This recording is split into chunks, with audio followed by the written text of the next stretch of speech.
Tүйөйүн десең түйүнчүккө батпаган, түбүң түшкүр кем дүйнөдө боору бүтүн пенде деген жок окшойт. Кимдир бирөө жерге нан таба албай жатса, дагы башкасы өзүнүн байлыгын мактангысы келет. Бул жашоонун жазылбаган мыйзамы. Ассаламу алейкум. Бүгүн биз ирандык шах Мухаммед Реза Пехлевинин 20-кылымдын эң кымбат кечесин кылып Гиннес китебине киргени тууралуу сөз кылабыз. 50-жылдардын башында Иранда саясий абал жакшы болгон деп айтууга болбойт эле. Өлкөдө кош бийлик болчу.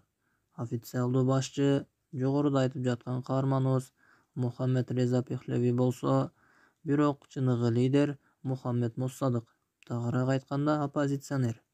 Элдин көпчүлүгү ушул Мосадыкты колдошкон. Мухаммед Мосадык Иран улуттук фронтун түзгөн.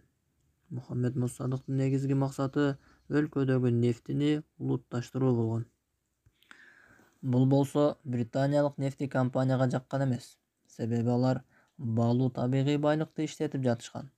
Ошондуктан шахтын көмөгү менен бул оппозиционерди жок кылууга кирише баштайт. Ошентип 1953-жылы Америка менен британиялыктар биргелешип Аякс деген операцияны иштеп чыгып, Мосадыкты бийлик камоого өтөт. Эң кызыгы, шах операция бүткүчү Римде, башкача айтканда Италияда эле.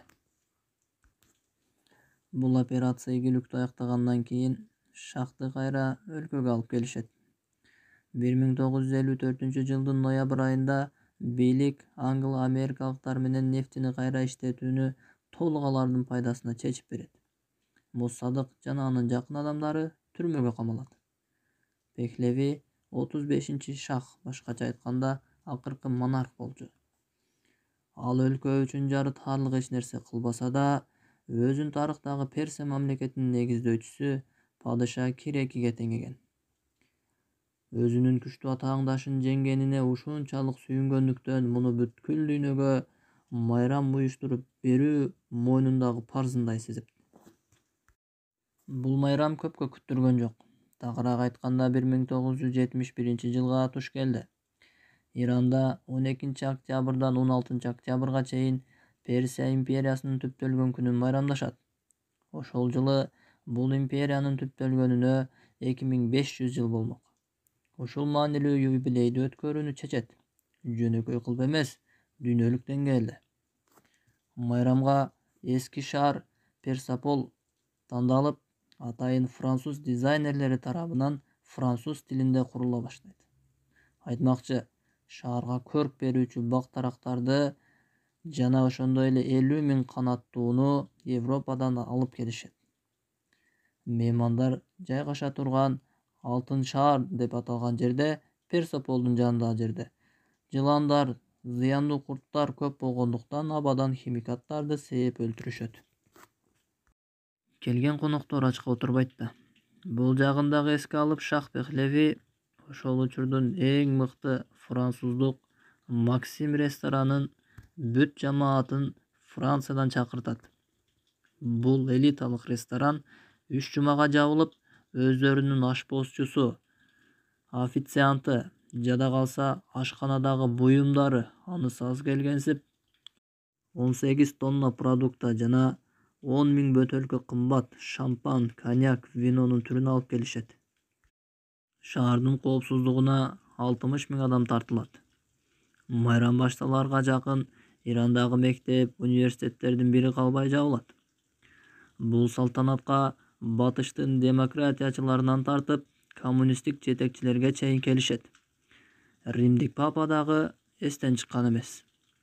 Майрам Кир экинчинин күмбөзүн зыярат кылуу менен башталат. Эң кызыгы, бул чоң майрамга Ирандын жөнөкөй, башкача айтканда катардагы жаран эмес, министрлери дагы чакырылган эмес. Ошентип той болот, анын эртеси да болот дегендей, тойдон кийин шах Пехлевинин айласы кете баштайт. Эл көтөрүлө баштайт. Шах өзү убада кылган мектеп, бала бакча, ооруканаларды куруу, жаңы жумуш орундарын түзүү жана башка ушул сыяктуу социалдык маселелерди жасайм дегени менен иш жүзүндө аны аткарбай, тескеринче кыйналып турган калктын байлыгы болгон нефтиден түшкөн акчага бүт дүйнөгө той кылганы анын эң чоң катасы болуп кала берди. 1979-жылы Мухаммед Реза Пехлеви өлкөдөн качып кетип, алгач Египетке, кийин Мароккого, соң Багам аралдарына келет. Анын ден соолугу бир топ начарлагандыктан Америкага барууга аргасыз болот. Бирок Америкага барганда Иранда АКШнын элчилигинин астында, албетте Ирандагы элдер митинг кылып, Пехлевини Америкадан чыгып кетүүсүн талап кылышат. Ошентип Пехлеви кайра Египетке келет. 1980-жылы акыркы ирандык шах көз жумат. Анын сөөгү Египеттин Каир шаарындагы, тагыраак айтканда Борбор шаарындагы Ар-Рифаи атындагы мечитте сөөгү коюлат.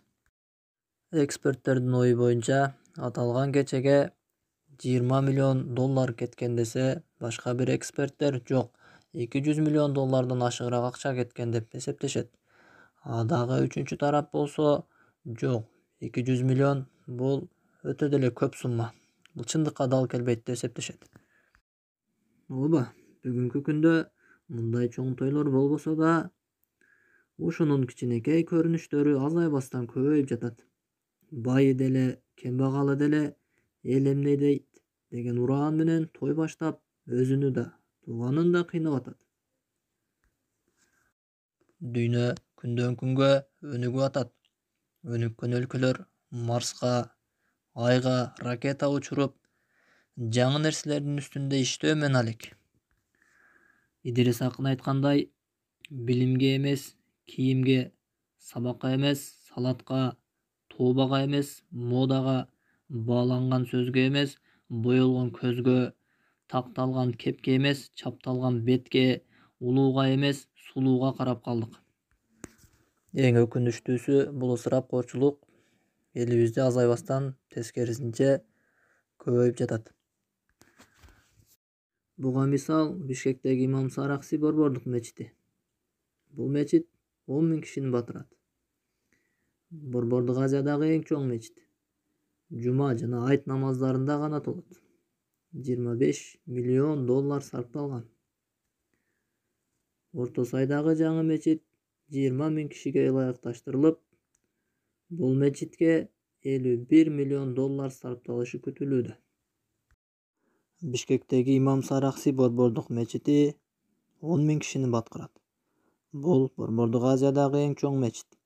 Жума жана айт намазында гана толот. $25 миллион сарпталган. Орто Сайдагы жаңы мечит 20 000 кишиге ылайык $51 миллион сарпталышы күтүлүүдө. Видеороликти аяктап жатып, Акын Алтынбек Исмаиловдун 4 сапыры менен жыйынтыктасам. Байка кыргыз, бир нерсе башталууда, баткак кечкен кадамдар ташталууда. Кара курсак кампайып тойгон менен корком, жан дүйнөм ач калууда. Мечит салам деген демөөрчүлөргө мектеп, бала бакча, оорукана, китепкана, спорт комплекстерин салдырайлы. Келгиле, ысырапкорчулукту токтотойлу жана өлкөбүздүн өнүгүшүнө өз салымыбызды кошойлу.